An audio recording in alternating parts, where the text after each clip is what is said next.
اللہ اکبر اللہ اکبر اللہ اکبر اللہ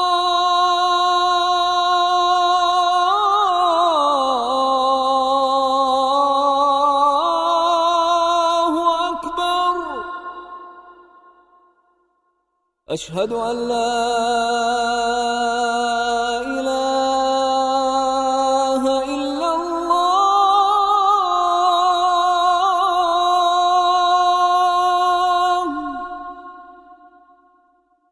أشهد أن لا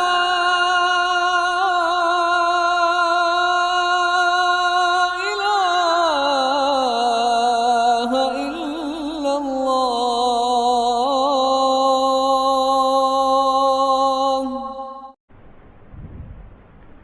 یہ تو چلو زبانی بات ہے، یہ میں آپ کو بتاتا ہوں. یہ میرے ہاتھ میں تبلیغی نصاب ہے. یہ تبلیغی نصاب زکریا صاحب جو ہیں دیوبندیوں کی شیخ الحدیث، جن کا دیوبندیوں کے نزدیک بڑا ہی مقام ہے، یہ انہوں نے لکھی ہے. اس میں فضائل نماز ایک کتاب ہے، رسالہ ہے. فضائل نماز میں یہ میرے پاس جو نسخہ ہے، اس میں فضائل نماز کا صفحہ نمبر 68 ہے اور تبلیغی نصاب کا صفحہ نمبر 384. جی زکریا صاحب لکھتے ہیں، ایک سید صاحب کا قصہ لکھا ہے کہ 12 دن تک ایک ہی وضو سے ساری نمازیں پڑھی اور 15 برس مسلسل لیٹنے کی نوبت نہیں آئی. کئی دن ایسے گزر جاتے تھے کہ کوئی چیز چکھنے کی نوبت نہ آتی تھی. اب آپ غور کریں کہ یہ دیکھو، یہ آدمی اللہ کے ساتھ تشدد کر رہا ہے. اگر یہ قصہ صحیح ہے، یہ سید صاحب جو ہے یہ تشدد کر رہے ہیں. بھائی کس نے اس کو کہا ہے کہ 12 دن ساری نمازیں ایک وضو سے پڑھو؟ دوسری بات ہے کہ کیا ایسا کرنا ممکن ہے؟ رسول اللہ صلی اللہ علیہ وسلم سے تو یہ ثابت نہیں ہے کہ انہوں نے 12 نہیں ایک دن بھی ساری نمازیں ایک وضو سے پڑھی. نبی صلی اللہ علیہ وسلم تو ایک دن بھی ساری نمازیں ایک وضو سے نہیں پڑھتے، اور یہ سید صاحب یہ 12 دن ساری نمازیں ایک وضو سے پڑھتا ہے. 12 دن یہ سویا نہیں، 12 دن اس نے پیشاب نہیں کیا، 12 دن اس کا وضو نہیں ٹوٹا. عجیب بات ہے. اور 15 برس تک یہ لیٹا بھی نہیں تھا، کھڑا ہی رہا تھا. یہاں پر یہ سوال اگر کوئی کرتے ہیں نا، کوئی اہل حدیث سوال کرے کہ بھائی جی شیخ صاحب یہ سید صاحب کون تھے، یہ لکھنے والا قصہ کون ہے، کس نے یہ قصہ لکھا ہے، تو فوراً کہیں گے غیر مقلد، نکالو باہر سے، مارو پیٹو، اس کی پٹائی کر دو. اللہ کے بندے، مولوی صاحب شیخ الحدیث نے جو بتا دیا اس کو وہی الہی سمجھ لو. خبردار آگے سے اگر کوئی اعتراض کیا، بس آنکھیں بند کر کے، تقلید تو ایسے ہی کہتے ہیں، آنکھیں بند کر کے بے سوچے سمجھے مان لو. چونکہ زکریا صاحب نے لکھا ہے نا، بس اب یہ قصہ ہوگا ضرور، کوئی سید صاحب ہوگا. ہم کہتے ہیں کہ بھائی یہ سارے جھوٹے قصے ہیں، یہ اس حدیث کے خلاف ہیں. اللہ فرماتا ہے، نبی صلی اللہ علیہ وسلم فرماتے ہیں ان الدین یسر وَلَن يُشَادَ الدِّينَ أَحَدٌ إِلَّا غَلَبَهُ. دین تو آسان ہے، دین کے ساتھ کوئی بھی تشدد کرنے کی کوشش کرے گا، دین اس پر غالب رہے گا. اور یہ کیسا آدمی ہے، یہ الٹا کام کر رہا ہے. ہم کہتے ہیں ایسا واقعہ ہوا ہی نہیں. ہم کہتے ہیں کہ اگر اس طرح کے بزرگ لوگ پہلے تھے تو اب کیوں ختم ہو گئے، اب کدھر مار گئے جی. یہ اب بڑے بڑے شیخ الحدیث ہیں دیوبندیوں کے، بریلیوں کے، دوسرے، یہ کیوں نہیں جو ہے یہ سارے 12 دن ساری نمازیں ایک وضو سے پڑھتے. یہ تو ان کے لیے تو 2-3 نمازیں بھی ایک وضو سے پڑھنا مشکل ہے. کھا کر اس طرح آئرن ہوئی. اسی کتاب میں یہ آپ نے یہ یعنی جھوٹا واقعہ سن لیا نا جو فضائل نماز میں لکھا ہوا ہے، یہ اس حدیث کے خلاف ہے.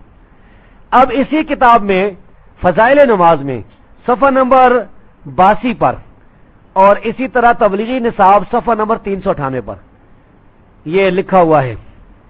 زکریا صاحب فرماتے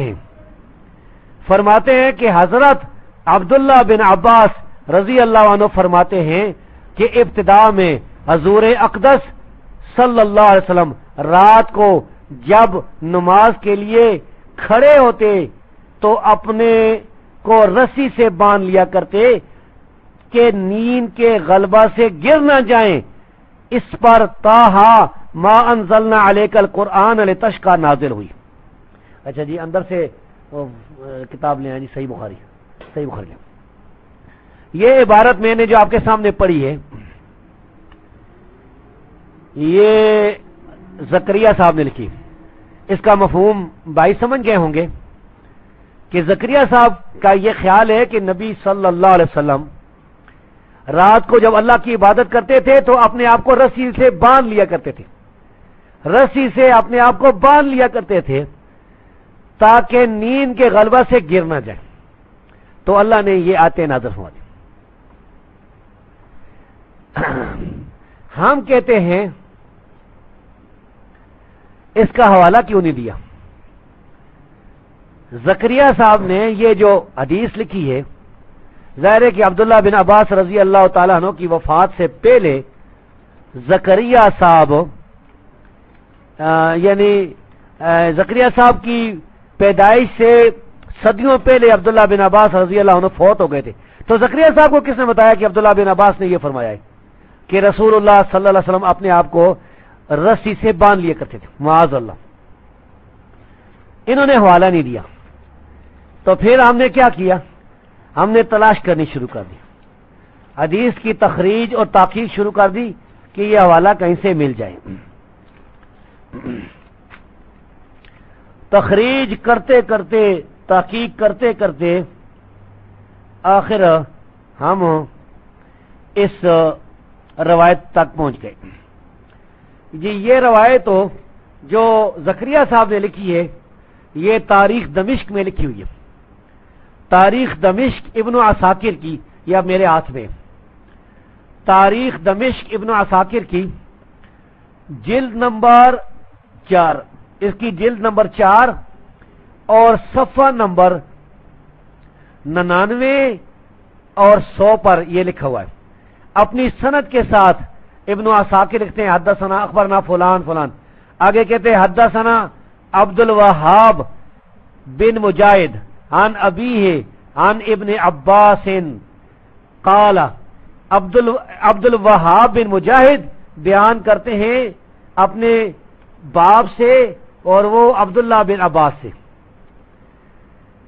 کہ انہوں نے فرمایا کان رسول اللہ صلی اللہ علیہ وسلم اذا قام من اللیل، کہ رسول اللہ صلی اللہ علیہ وسلم جب رات کو قیام کرنے کے لیے اٹھتے تھے، یعنی رات کو جب قیام کرتے تھے، تہجد پڑھتے تھے، رات کو قیام کرتے تھے، ربط نفسہ بحبل، تو آپ اپنے آپ کو ایک رسی سے باندھ لیا کرتے تھے کہ لا ینام، تاکہ آپ وہ سو نہ جائیں۔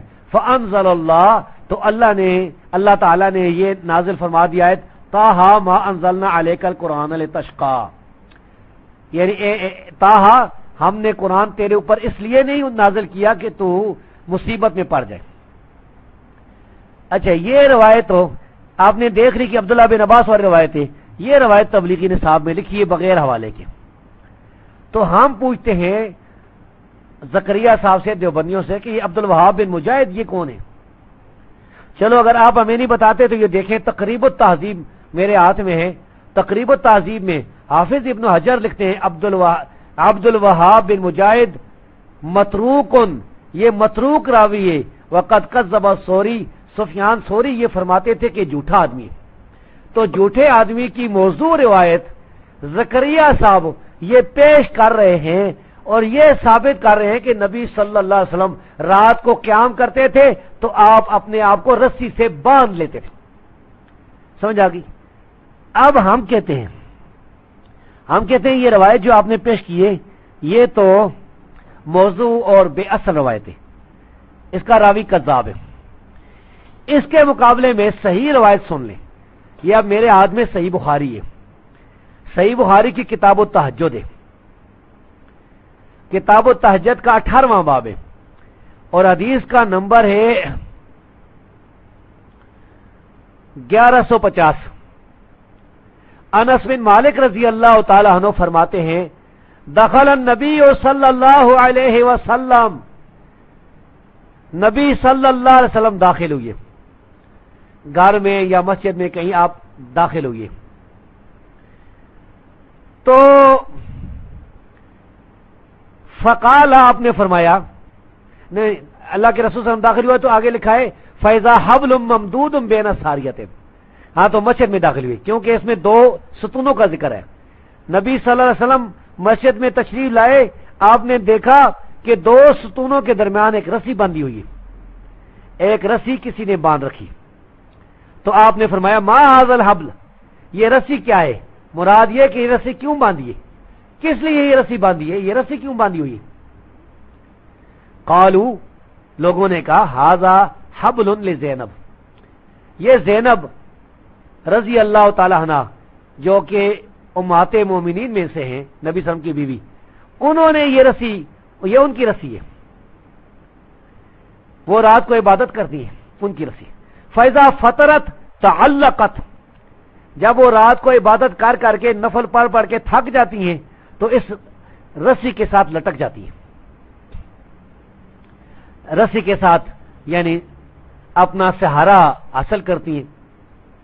فقال النبی صلی اللہ علیہ وسلم، تو نبی صلی اللہ علیہ وسلم نے فرمایا لا، ہرگز نہیں، ہلو ہو، اس کو کھول دو، اس رسی کو کھول دو، لیصلی احدکم نشاطہ، آدمی کی اگر طبیعت صحیح ہو تو نماز پڑھے، نفل پڑھے نماز۔ فیضا فطرہ، اور جب تھک جائے فلیقعد، بیٹھ جائے سو جائے، کوئی ضروری تو نہیں ہے کہ آدمی جب پریشان بھی ہو تھک بھی جائے پھر بھی پڑھتا رہے۔ یہ صحیح بخاری میں اور صحیح مسلم میں بھی موجود ہے، صحیح بخاری کے علاوہ، متفقون علیہ۔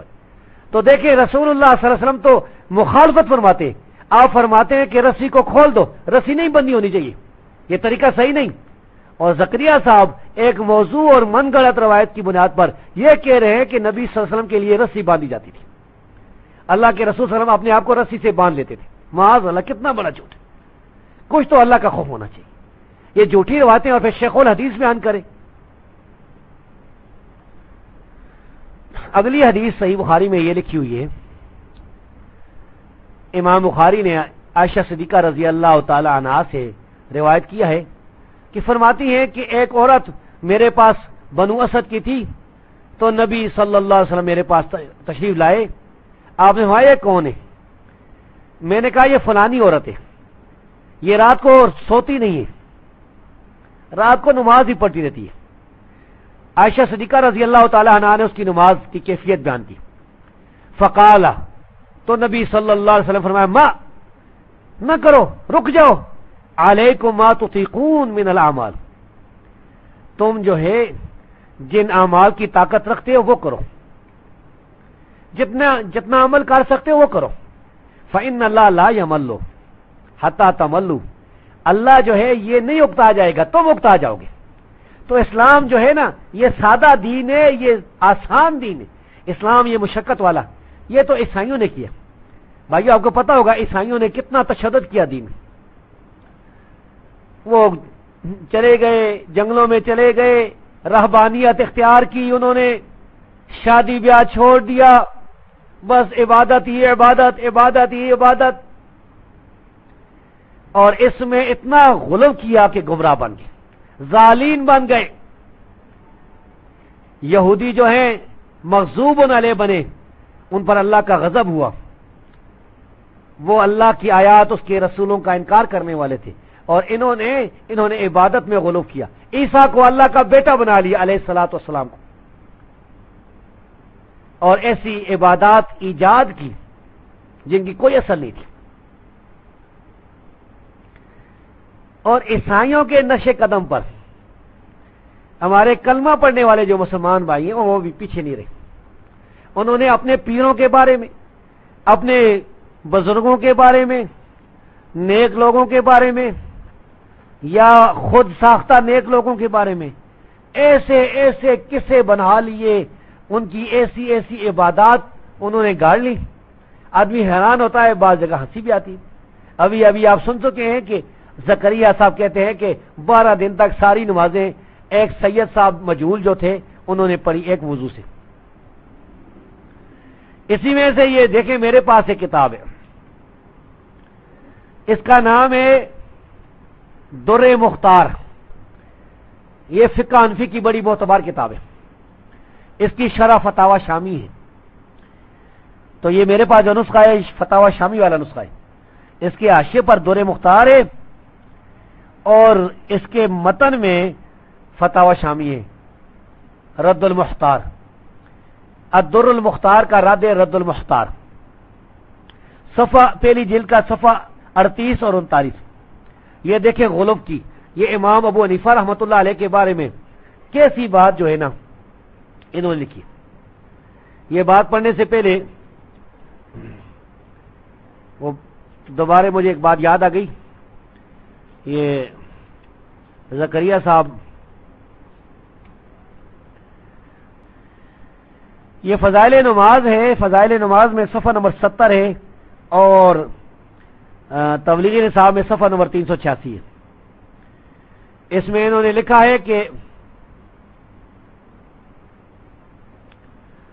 حضرت امام اعظم رضی اللہ عنہ یعنی امام ابو حنیفہ، حضرت امام اعظم کے متعلق تو بہت کثرت سے یہ چیز نقل کی گئی کہ 30 یا 40 یا 50 برس عشاء اور صبح ایک وضو سے پڑھی،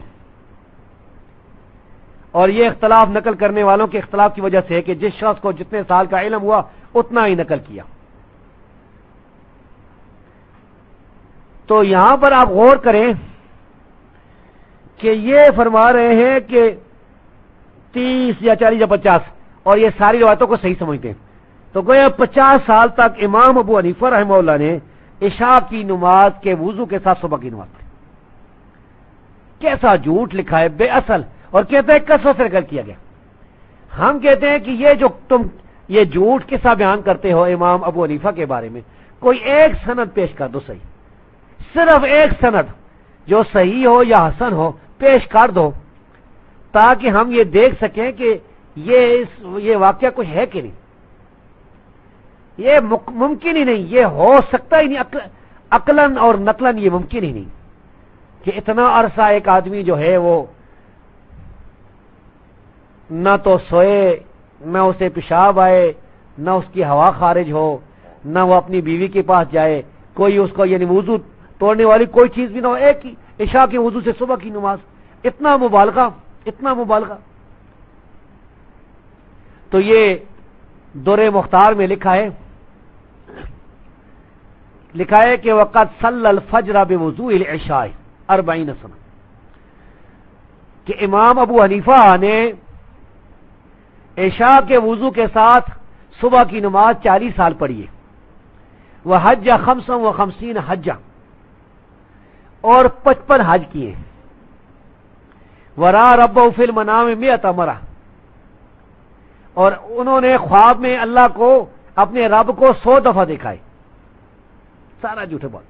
وَلَهَا قِصَّةٌ مَشْهُورَةٌ، اور امام ابو حنیفہ کے حج کا مشہور قصہ ہے، وفی حجۃ الاخیرہ، آخری حج میں استاذن حجبۃ الکعبۃ بالدخول لیلا، یہ لکھ رہے ہیں جی در مختار والے حنفی بھائی، کہتے ہیں کہ امام ابو حنیفہ نے اجازت مانگی خانہ کعبہ کے دربانوں سے، یعنی جس کے پاس چابی ہوتی ہے دروازے کی چابی بردار سے، کہ مجھے رات کو خانہ کعبہ میں داخل ہونے کی اجازت دے دو۔ فقام بین العمودین، وہ 2 ستونوں کے درمیان کھڑے ہو گئے امام حنیفہ، علی رجل الیمنی، اپنی بائیں ٹانگ پر کھڑے ہو گئے، ووضع الیسری علی ظہرہا، اور اس کی پیٹھ پر بائیں ٹانگ رکھ دی۔ تو یہ کیسی نماز ہے کہ بایاں قدم اٹھا کر دایاں قدم اٹھا کر بایاں اس پر رکھ دیا، ایک قدم زمین پر لگا ہوا، ایک ہوا میں ہے دوسرے قدم پر، حتی ختم نصف القرآن، آدھا قرآن جو ہے انہوں نے ختم کر دیا یعنی پڑھ لیا، ثم رکع و سجدہ، پھر رکوع بھی کیا سجدہ بھی کیا، ثم قام علی رجل الیسری، پھر بائیں ٹانگ پر کھڑے ہو گئے، ووضع الیمنی علی ظہرہا، اور دائیں جو ہے اس کے اوپر رکھی، حتی ختم القرآن، یعنی ایک رکعت ایک ٹانگ پر کھڑے ہو کر پڑھی، دوسری رکعت دوسری ٹانگ پر کھڑے ہو کر پڑھی۔ فلما سلم، جب سلام پھیرا، بکا، روئے، وناجا ربہ، اور اپنے رب سے جو ہے سرگوشی کی، دعائیں کی، وقال الہی ما عبدک ھذا العبد، الضعیف حق عبادت کو، اے میرے اللہ اس ضعیف بندے نے، تیری اس کمزور بندے نے تیری عبادت تو نہیں کی جس طرح کہ تیری عبادت کا حق ہے، لیکن عرفہ کا حق معرفت کا، لیکن تجھے پہچان لیا جیسا کہ تیری پہچان کا حق ہے، حق معرفت ہے۔ فہب نقصان خدمتی لکمال معرفتی، تو لے لے اس کی خدمت کا جو کمی ہے، اس کی تیری معرفت کا جو کمال ہے اس میں، یعنی میری اس کم عبادت کو قبول کر۔ لوگ تیری پیروی کرنے والے ہیں ان کو بھی ہم نے معاف کر دیا، بخش دیا ہے۔ ممن کان علی مذہبک الی یوم القیامہ، جو بھی تیرے مذہب پر ہوں گے، یعنی حنفی ہوں گے، دیوبندی بریلوی، قیامت تک جو سب کو ہم نے بخش دیا۔ چلو چھٹی ہوئی، اب سارے بخشے گئے، دیوبندی بریلوی حنفی سارے بخشے۔ جھوٹا قصہ ہے، بے اصل ہے، بالکل جھوٹی بات ہے، اور یہ مبالغہ کر کے ایسی بات جو امام ابو حنیفہ سے جس کا صدور نہیں ہے، کوئی ثابت نہیں، اور نہ یہ ہو سکتا ہے کسی نیک آدمی سے ایسی بات کہ ایک ٹانگ پر کھڑے ہو کر نماز پڑھے، پھر ٹانگ پر کھڑے ہو کر نماز پڑھے، پھر اللہ کو زور بھی دے کہ اللہ میں نے تیری عبادت صحیح نہیں کی، پھر آسمان سے غیبی آواز آئے کہ نہیں تو نے کی ہے، بخش دیا۔ اس قسم کی بات وہ صحیح کہتے ہیں کہ پیران امی پران مریدہ امی پرانند، پیر نہیں اڑتے مرید انہیں اڑاتے۔ تو یہ آخر میں یہ اب ایک ہی غالباً حدیث ہے، یہ اس پر تشریح زیادہ ہو گئی، تو آخر میں یہ ایک حوالہ میں آپ کو سناتا ہوں۔ یہ میرے ہاتھ میں کتاب ہے جس کا نام ہے کتب فضائل پر اشکالات اور ان کے جوابات۔ یہ آپ نے نام سن لیا ہے، دوبارہ سن لیں، کتب فضائل پر اشکالات اور ان کے جوابات، لکھنے والے زکریا صاحب ہے، شیخ الحدیث دیوبندی، اور چھپی ہوئی ہے مکتبہ خلیل، یوسف مارکیٹ، غزنی اسٹریٹ، اردو بازار، لاہور۔ یہ دیوبندیوں کی چھپی ہوئی کتاب ہے۔ زکریا صاحب نے ان لوگوں کے خطوں کے جواب دیے جنہوں نے اعتراض کیا ہے کہ تبلیغی نصاب میں آپ نے کیا لکھا، یہ کیا لکھا۔ یہ ایک دیوبندی ہے جس نے زکریا صاحب کو خط لکھا ہے مکہ مکرمہ سے 1 ستمبر 1950 کو۔ یہ خط میں آپ کو سارا سناؤں گا انشاءاللہ، یہ سن لیں، اس کے بعد بھائیوں کو اجازت ہے سوال جواب کرنا چاہے تو کرے، آج کا جو پروگرام ہے اس پر انشاءاللہ ختم ہو جائے گا۔ یہ اس کا نام نہیں لکھا انہوں نے زکریا صاحب نے، لیکن یہ لکھا ہے کہ بس از مکہ مکرمہ 1 ستمبر 1950۔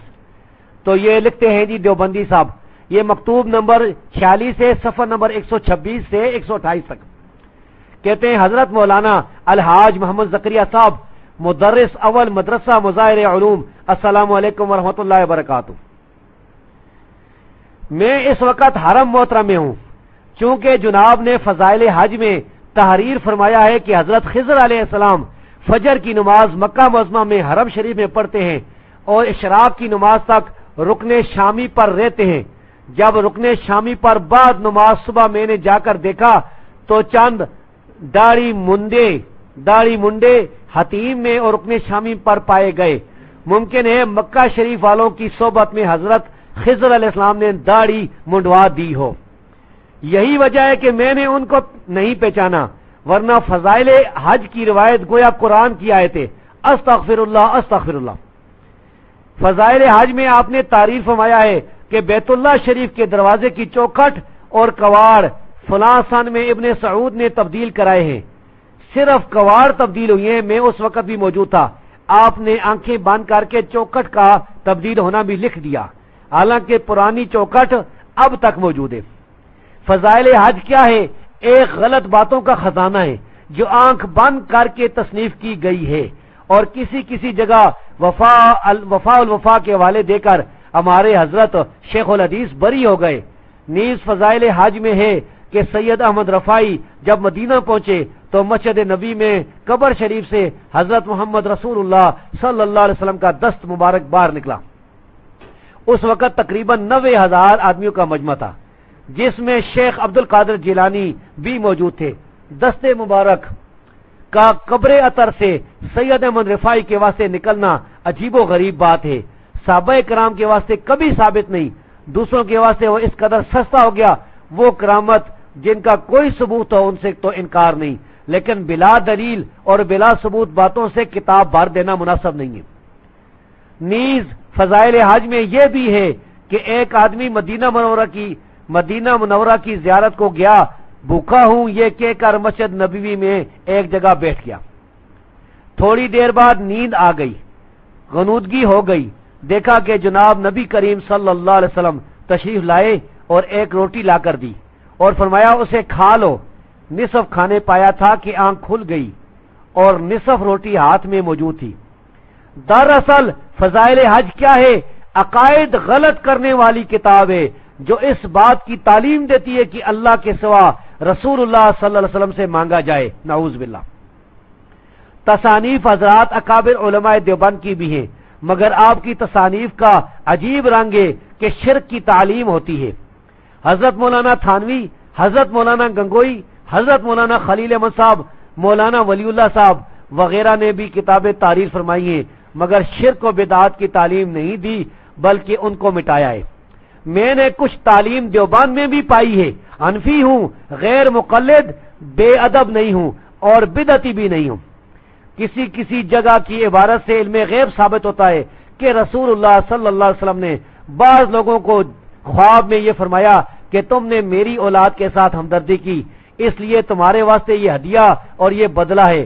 غور فرمائیے کہ کسی آدمی نے اگر خیرات کی تو رسول اللہ صلی اللہ علیہ وسلم کو کس طرح معلوم ہوا جو خواب میں آ کر تعریف فرما دی۔ یہاں الحمدللہ تبلیغی کام خوب ہو رہا ہے، مگر جماعت میں آپس میں اکرام مسلم کی کمی ہے۔ ہاں الحمدللہ خلوص نیت بہت ہے۔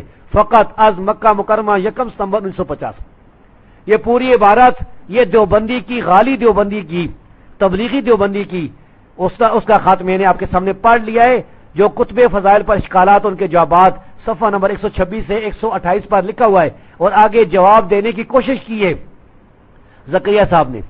جواب جانے اور وہ جانے، لیکن میں آپ کو یہ سمجھاتا ہوں کہ یہ دیوبندی جو کہ اہل حدیث نہیں ہے، اہل حدیثوں کو بے ادب کہتا ہے، غیر مقلد کہتا ہے، دیوبندی یہ کٹر اور تھانوی وغیرہ کو بڑا اچھا سمجھتا ہے۔ یہ کہہ رہا ہے کہ زکریا صاحب نے کی کتابوں سے شرک کی تعلیم ہوتی ہے، یہ زکریا کی کتابوں میں عقائد غلط کرنے والی کتاب ہے، اور اسی طرح یہ کہتا ہے کہ بے ثبوت، بلا دلیل اور بلا ثبوت باتوں سے کتاب بھر دی گئی۔ تو یہ ایک دیوبندی ہے جس کا یہ اقرار ہے، جس نے تسلیم کیا ہے کہ یہ کام زکریا صاحب نے کیا ہے۔ تو اگر کوئی اہل حدیث کہہ دے تو یہ تو ناراض ہوتے ہیں، ہم کہتے ہیں تمہارے اپنے بھائی بھی تمہیں یہ بتا رہے ہیں دین میں ایسا غلو والا رسا چھوڑو۔ یہ کہنا کہ ایک ٹانگ پر کھڑے تھے، یہ کام ہوا وہ ہوا، تو حدیث سن لو نبی صلی اللہ علیہ وسلم کی کہ لن یشاد الدین احد الا غلبہ، جو بھی اس دین کے ساتھ تشدد کرے گا تو دین اس پر غالب ہوگا۔ اور جھوٹی باتیں بیان نہ کریں، جھوٹی باتوں کے بیان کرنے کی وجہ سے امت میں گمراہیاں آ گئی ہیں۔ اور یاد رکھیں جس نے نبی صلی اللہ علیہ وسلم پر جھوٹ بولا تو رسول اللہ صلی اللہ علیہ وسلم فرمایا کہ وہ شخص جہنم میں اپنا ٹھکانہ بنا لے۔ میں اسی پر